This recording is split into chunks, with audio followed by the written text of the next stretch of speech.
about VBS. That is coming down. I encourage you to take some of these cards and pass those around. If you have a school you can put them at, go ahead and grab a stack of them back there at Guest Central, and feel free to post them at your school or parents check out or anything along those lines if you can. At this time, we want to dismiss the kids back to Little Lions or to Sun Safari, and if they'd like to do that, they're welcome to do that. In the meantime, Steve, do you have that microphone? All right, you're good with that. So the question that we've been talking about here has been on the reliability of the Bible. How do I know the Bible is real? But more importantly, because everybody who's here truly believes it already. So we're not really tackling this issue. We're talking about how does it become real for me? Like, when does my faith move off of the page and become evidence of what I truly believe? And we all in this room, we want to teach our kids, we want to show them the examples, we want them to know the truth. But many times it's just what we say, or it's the fact that we go to church and we make that a priority. We think that we're leaving a good mark with them. But the truth of the matter for all of us is that we were to ask our kids, how do you know that mommy and daddy really believe in God? They would simply say, because they go to church. They would simply say, because, I don't know, my parents pray, or something like that. And many times we don't have the experience. We've not shared our personal stories, the evidence for why we truly believe. And we need to do that better. And there are some young people in the room, and Julie asked if the kids could stay out here, and I said, well, whatever you want to do. For all I know, they'll come back out. I don't know. Because we want our kids to hear. We want our kids to know our stories. The truth of the matter is that some of them are just so young, they won't get it anyway. So, right, Ben? That's right. All right. The question that we have today is quite simply this. How do you know God is real? How has He shown you or chosen you or told you? How has He made Himself real to you? And what I want to encourage you to do is I want to ask you, if you'd be willing to share, please do share. And keep in mind there are people in this room that will be encouraged by what you have to share. Because everybody in this room has a story as to maybe the last or the latest time while they knew that God was real. And the other thing that I want you to do is to think about the fact that are there other family members that may not be in this room who, by practicing today, you might be able to get a little bit better at telling your story with them at Christmas time or later on sometime about the legacy that you want to leave behind for them and why you want them to know that you have spent your whole life and you believe that God is real for one very good reason. We need to do a better job of communicating evidence that God is real to the people around us, especially our kids, especially our family, and especially those who just don't get it. They may only see scientific evidence. They may only know historical evidence. But that's not enough to convince someone. It never really has been. But it is key components to the truth and the matter, what really does convince people. And that is when God shows up.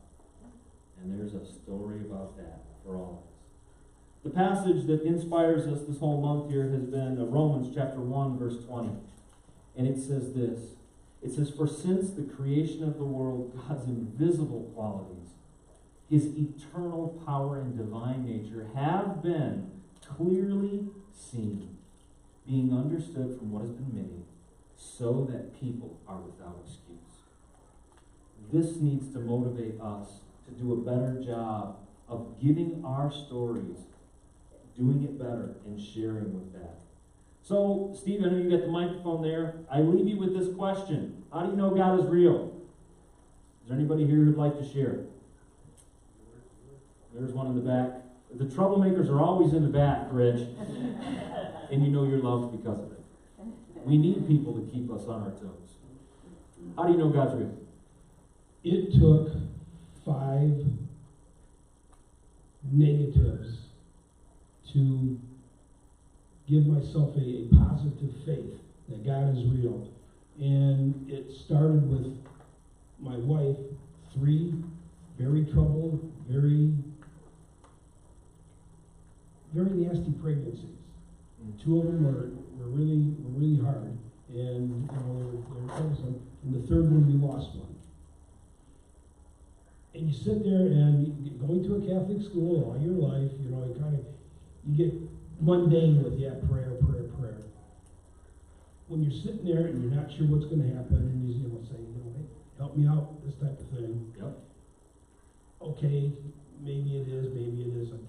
And then all of a sudden, as the kids grow older, and they have kids of their own, now you've got two grandchildren that are born that have problems at birth. And you sit back and you say it again, you know, please, help me out. You know, watch over them.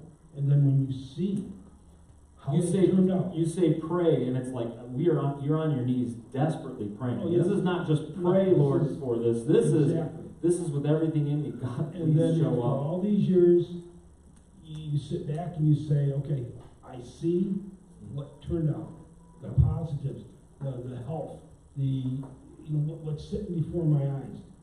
How can you not know that God is real? Amen. Well, how do you know God is real?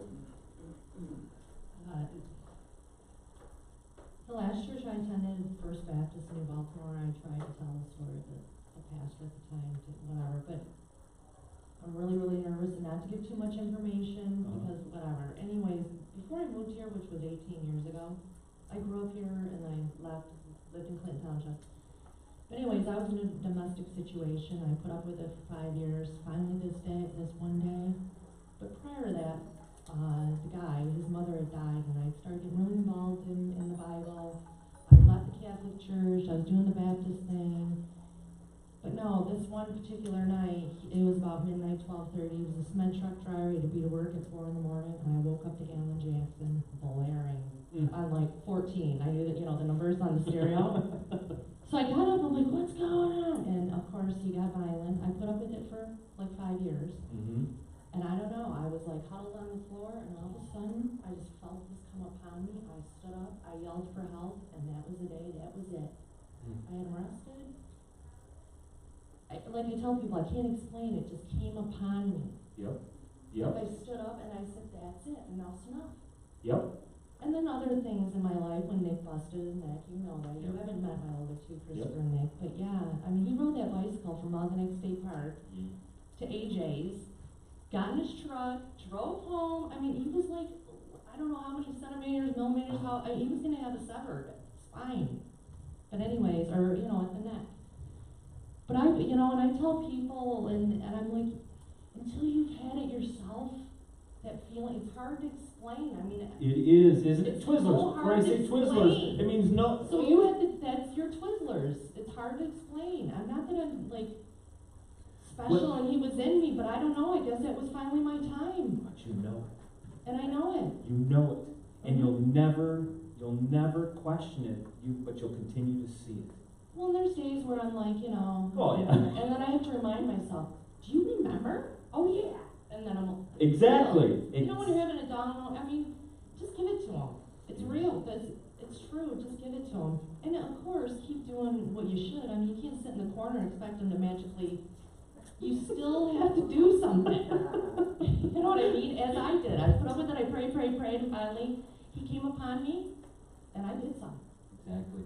When the Holy Spirit gets in touch, connects with us, we know it. And I've shared stories too where I have felt fear, a supernatural evil fear, because of a dumb thing that I did, like I've never known before. Paralyzing fear when you can't even move. And there is something supernatural, no doubt about it. And when you feel the presence of God, you find a power that is kind of the opposite of that paralyzing fear in an aggressive way. When you can see clearly for the first time. It's really cool. Really cool. Exactly, I agree. So, all right, who's turn? Thank you. Next.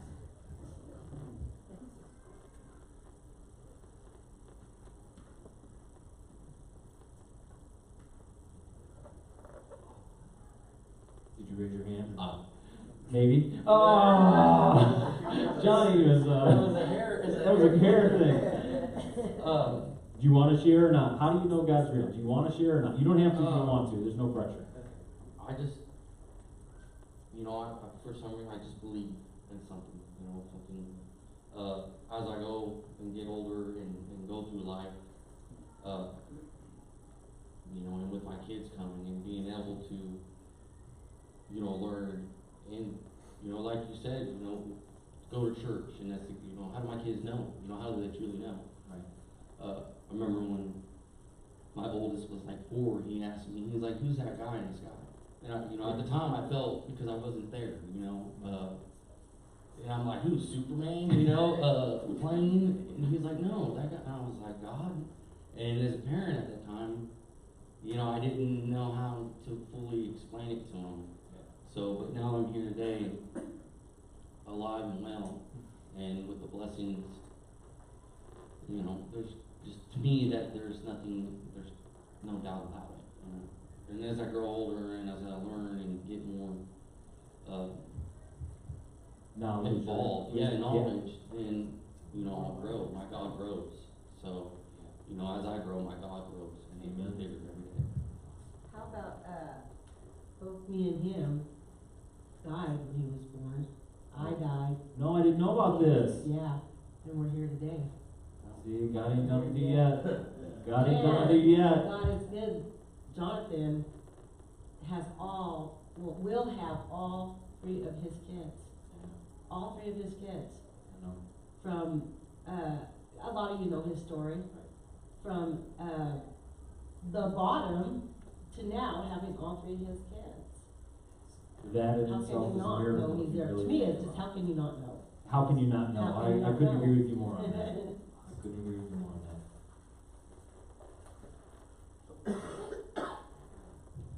Okay, let's see if I can do this without crying. 18 years ago, I moved out here in a house with my friends, with my 2 youngest children. Left a very difficult relationship after almost 27 years. I tried, I stayed, I did not want to leave, but after a while I was physically and emotionally and mentally ill, and I had to get away. And so I moved out here with Sarah and David, my 2 youngest, and my friends Sherry and Gary were helping me. And Sherry passed away approximately 2 months after I moved out here. She had breast cancer. And so here I am. I'm living in the house. Gary is and me, and you know, it was a difficult situation. And I didn't know exactly how to handle that. And so we discussed it with my parents, and his parents had already passed. And I was nanny to his children in the same way he helped me with mine. You know, and of course there's people who are going to say things about that, but, you know, we knew that, you know, that's what it was. And so Sarah and David, I enrolled them in school. Sarah was just starting high school. She was a freshman. And she came home from school one day, and this was 2 weeks after I prayed. My first husband had us in the Jehovah's Witness religion, and I was never comfortable.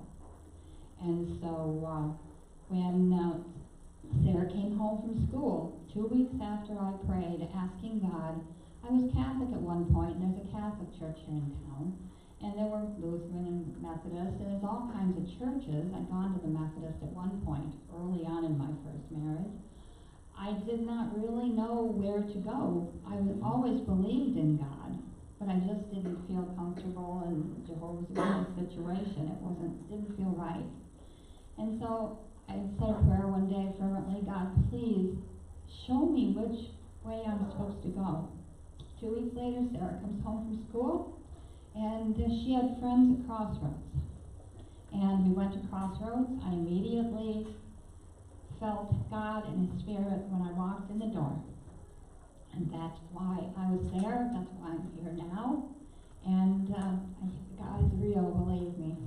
Oh, and just a little lighter story. I wanted my phone to go on Pandora last night. I wanted to take a shower.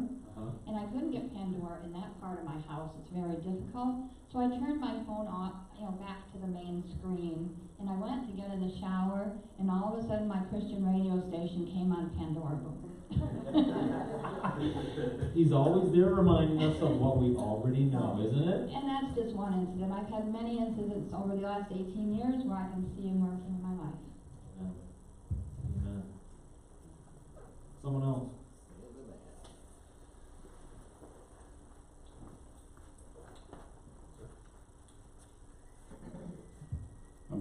resident weirdo. Sorry about that.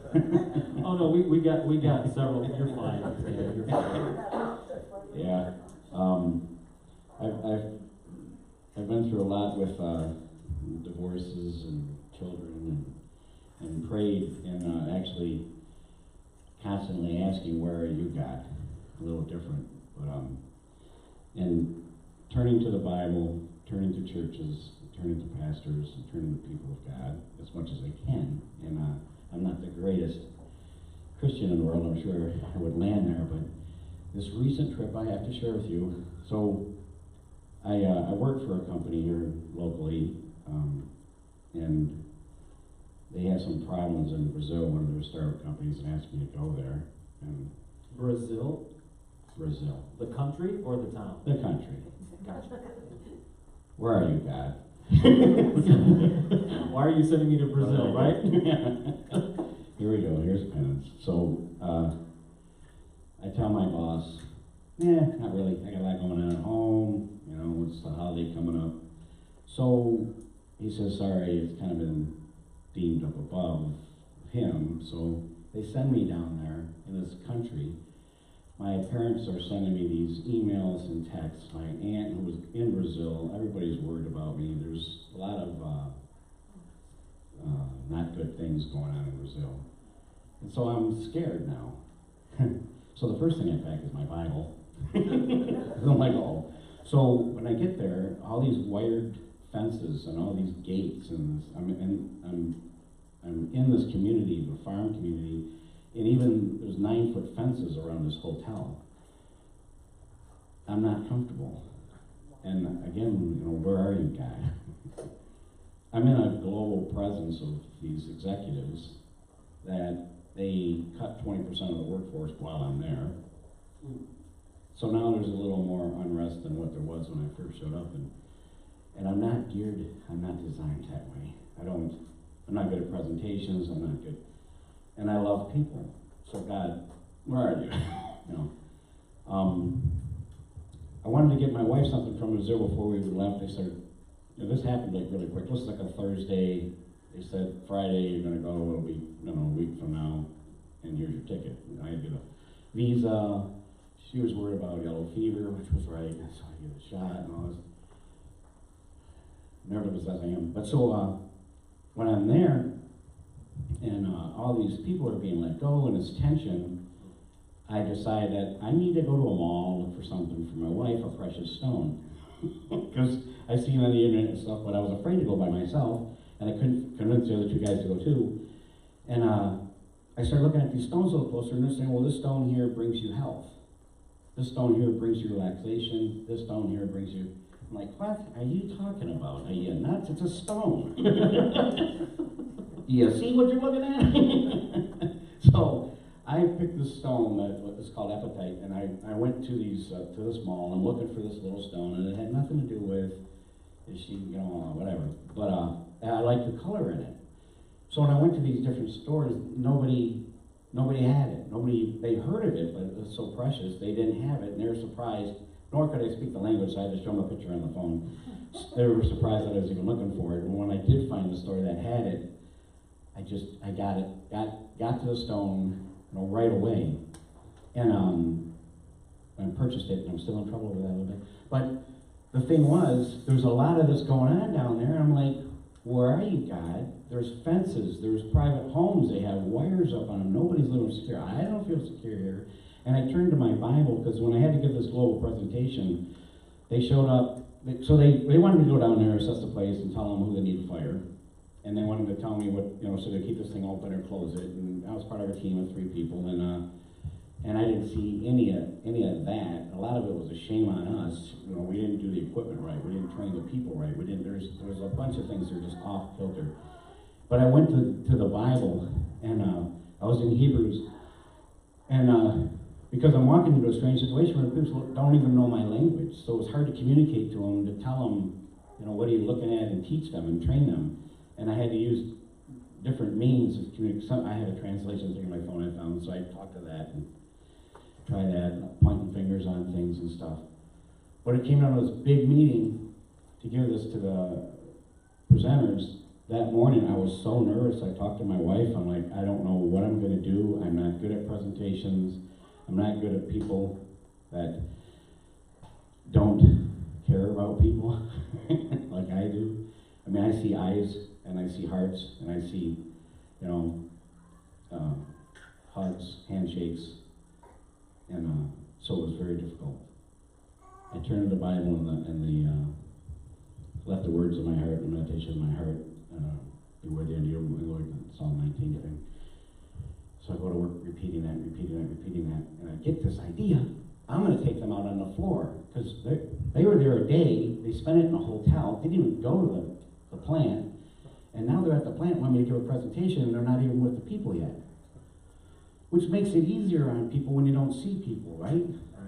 Well, when you don't see God, you don't feel God's presence, and you look and you're thinking of the stone, it's going to make you feel better, or you're going to read something from this, or you're turning to the wrong things.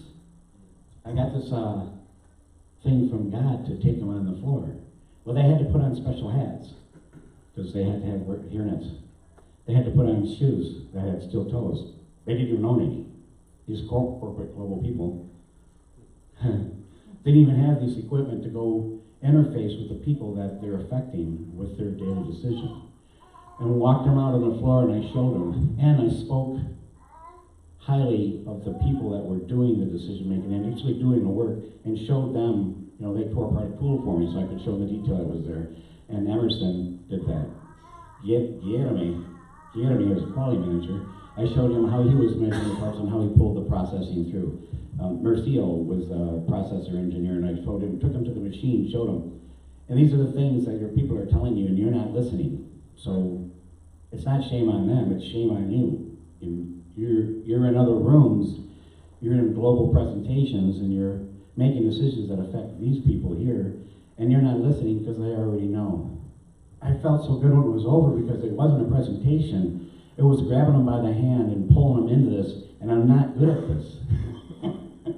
And bringing them into the people. And I wanted you to know, and I wanted from the bottom of my heart, when I'm there, I felt it's the security strain, because the fences and the wires and, security guards. Every morning I use my badge to get into the building. My badge to get out. I'm like, what if I lose my badge? Am I stuck here? Right. So you need security to get even out. Security to get into the hotel. There's nothing about it that said, wow, what a wonderful place to be, but there are beautiful people here. And God is there. And that's what happens my whole life, from dealing with divorce and trying to get custody of my children without them getting hurt and finding a home. We went through 9 homes before we finally found a home. We even gave an open check to a person. You write in there that amount, because if it comes back, the appraisal, we'll take it. We prayed on that house and we didn't get it. Well, if we got it today, we'd be an hour away from our kids. That wouldn't have worked. God has been in my life, not a big Saul thing, but chipping away at me, and miracles are happening that I kind of don't see until after they've happened, and I look back at it, kind of like your hand. But thank you. I wanted to share that with you. Thank you for your time.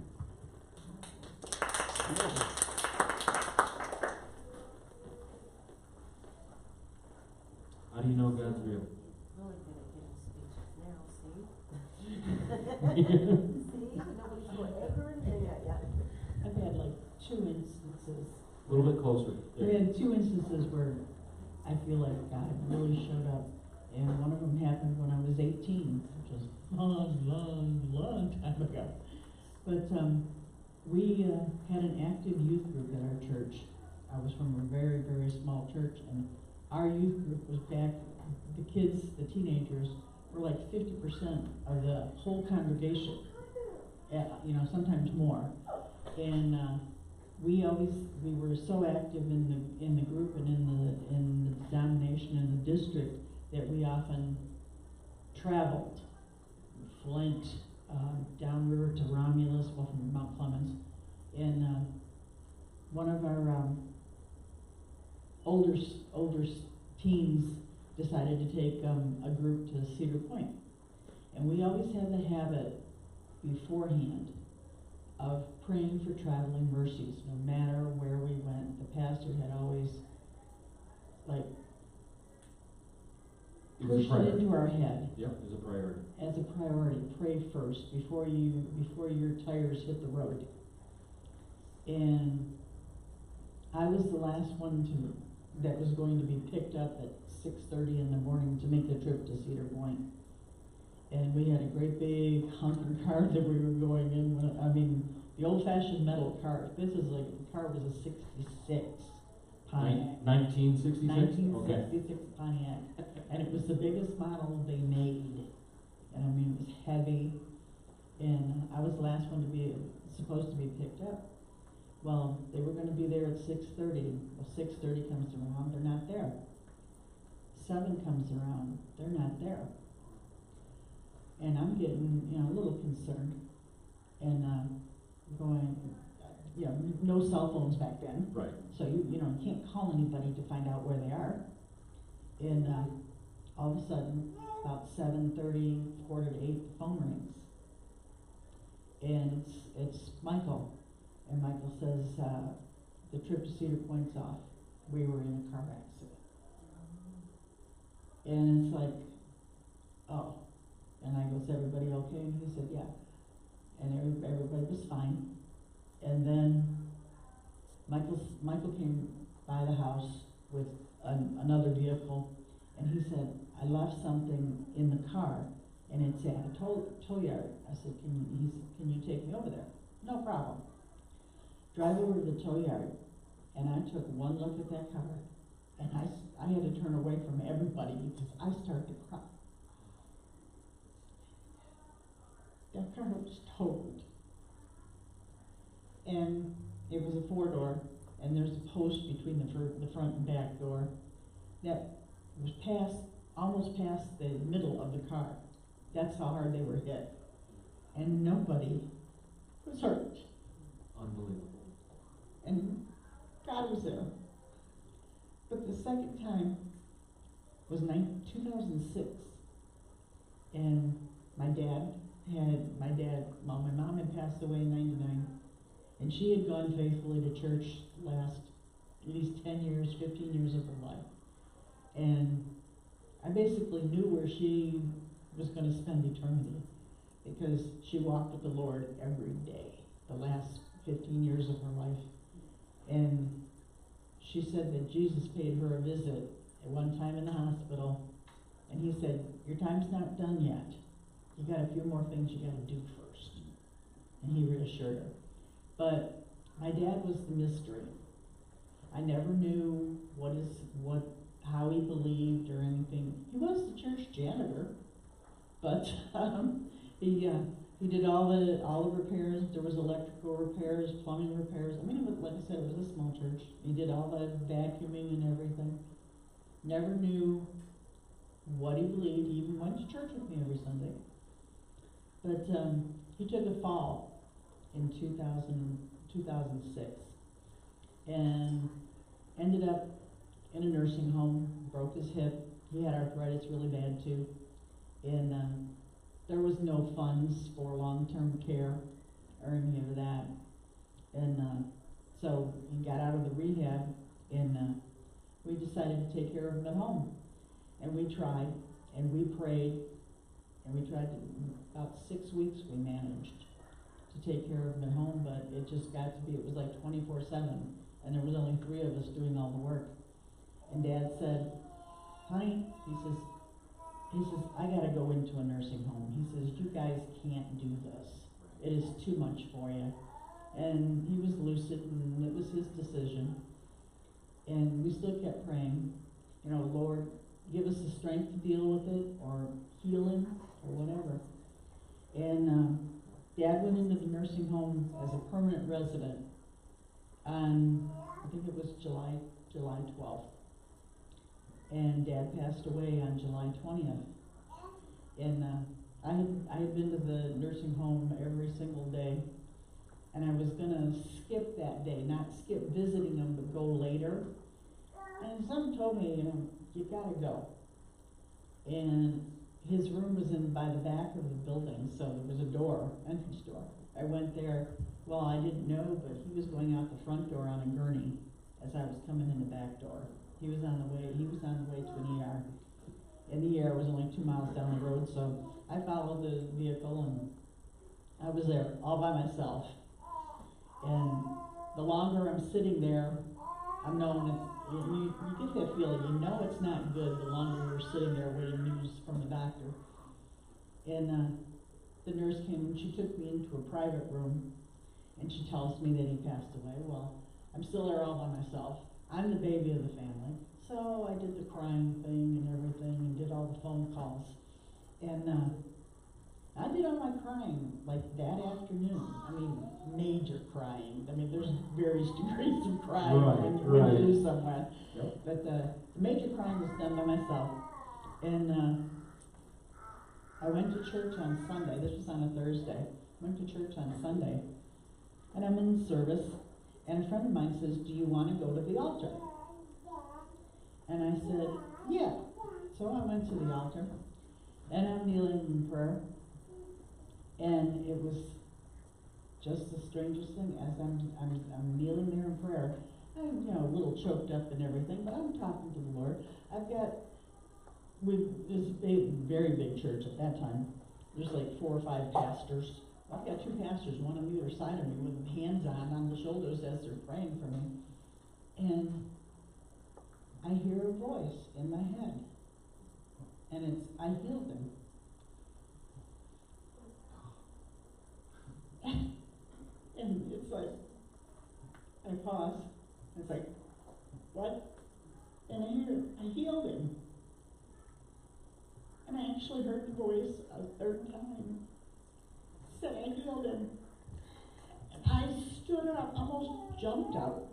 My knees aren't the best, so jumping up was a little strange.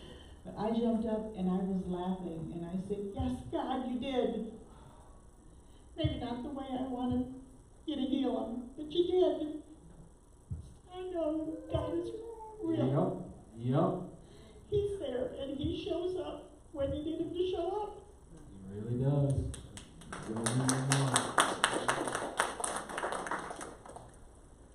We only have time for maybe one more. Is there anybody else that would just like to share?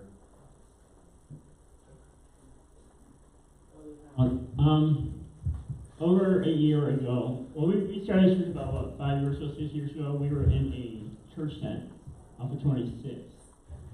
And about over a year ago, me and Pastor try to meet once a month for accountability and go over church business. And we were both thinking, well, we're kind of graduating in the middle school, paying this, and we're losing money. And he said, well, how do we get out of it? So we looked at church buildings before empty buildings around the city. And then I said, well, maybe look at this building back again. And we prayed about it and said, well, God, please help us. And 3 months later, I said I was okay with it, talked to Jeff and Steve about it, see they're okay with it, and then 3 months later, we're in our own building. And we just keep praying and praying up, how this is all going to happen. Because if you see a picture, this place was totally empty. And Other than a boat and a camper. yeah, other than the storing stuff. here and a camper there and just a lot of storage stuff. We're just praying up how this is all going to happen. And we just announced it to the church what we're going to do. And then one of the last work days, me and Pastor were the last ones here, sitting over there. The lights were off, and just as the cross were lit. So I think this is how God is real. This is how this all came to be. Me and him were just looking at that empty cross. I mean, that's where our focus into the church is, just the cross.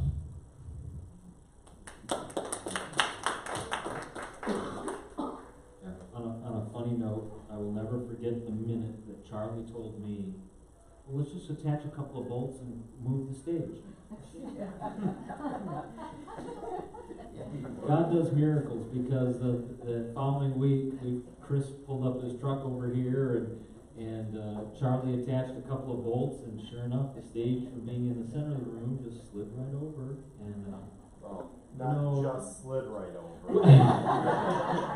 With some guidance and pushing. Yes, but the fact that this stage could be moved at all by 2 bolts and some 2x8s was unbelievable to me. evidences that God is at work all around us is a matter of perspective. And if I can simply encourage you this, whether your story is, like Roberta's, when she's telling her story, man, all these things are coming to my head when my grandfather passed away, and I had a candle that lit for him, and it went out on its own. And just all these stories came back to me, too, how I know God is real, that I had forgotten about till I heard your story. And I'm guessing other people in the room, same thing, from riches there at the beginning, to really hard times, hospitals and things like that, to things for me, car accidents and Twizzlers that don't magically fall out of vending machines, but happen to right when Jack was walking by. It was the hope that we needed. That's the way God works. And if our kids and our families, if our family doesn't know that when it happens, we just don't have opportunities to share these stories again very often. And I want to simply encourage you, would you please be on the lookout for God sightings in your own life? And would you please try to take the chances? I know, I can't remember who said it, but somebody said when you're in it, maybe it was Stan, when you're in it, you don't know it. It's only like afterwards I kind of get it. Yeah, most of us guys are wired that way, but the truth of the matter is that when you're in it and you're going through it, you got to acknowledge who God is. The evidence for how you know God is real is so important that we pass it on to our kids. And I want to encourage you today, whether you can relate with any of these stories in the room, I know everybody in this room has stories. I know that you're in church for a reason. I get it. And we all have stories. But the truth of the matter is that if we're not passing those stories on to our kids, if the kids in this room here, Nick and Austin and Sarah, if they're not hearing the fact that everybody in this room knows God's real, if they're not hearing that and they're hearing why, then we're not doing them a justice.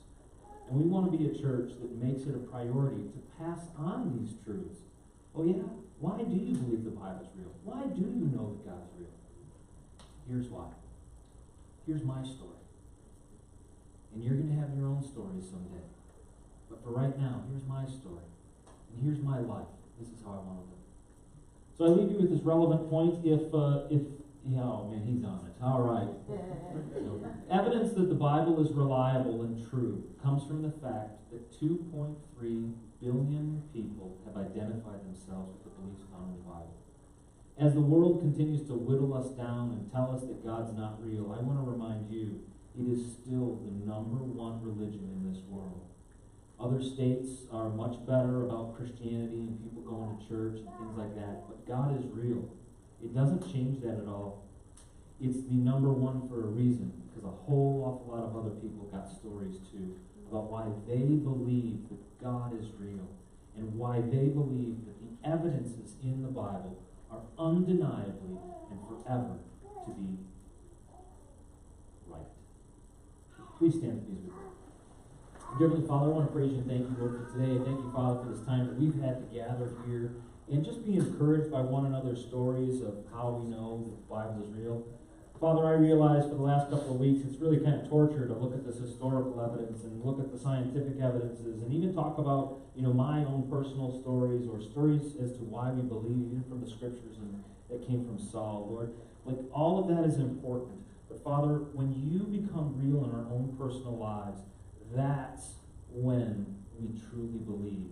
And so, Father, today we want to honor those memories. We want to honor those stories, those times in our life, Lord, when we just knew that you were real and that it was only an act of God that brought us to this realization. And Father, I want to thank you for that. I want to celebrate that today as our evidence for why we believe what we believe. Help us, Lord, to be parents and to be adults who are more transparent about our stories.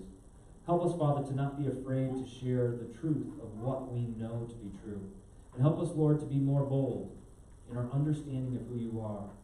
And Father, first and foremost, we simply want to thank you for proving to us beyond a shadow of a doubt through our stories that you are real. Father, we praise you and we thank you. In your name we pray. Amen. I want to remind you that all Scripture is God-breathed. It's relevant. Take it with you this week. God bless you. Thanks for being here. Oh my goodness. You don't know how happy I am. That was a long 2 weeks.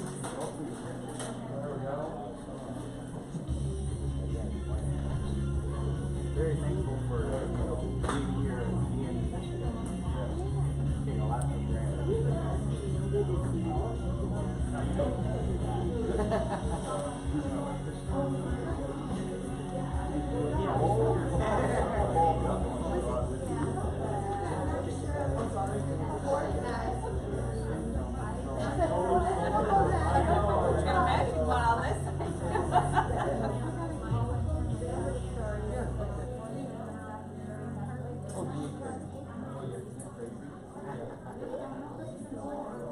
But most importantly, he's president. Saturday morning prayer. Oh, yeah.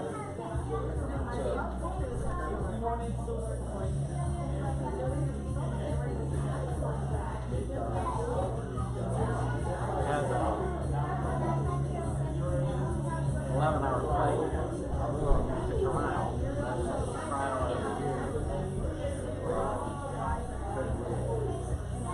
A little bit outside my park. Oh, absolutely. Yeah. You're going kind of moving what you just moved something else. You want to do the accident maybe open up some eyes. I hope so. That's what I'm praying for just now. There's a lot of assumptions people make about all this stuff, you know. Forget the people involved.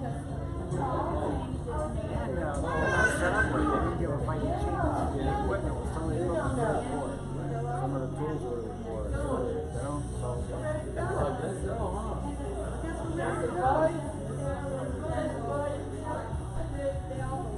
Where'd he go? Down the corner he goes. There you go. I know. Don't ever be shy about it.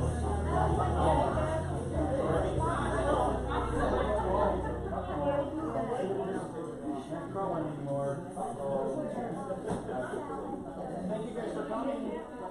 Like I said, we'll get around.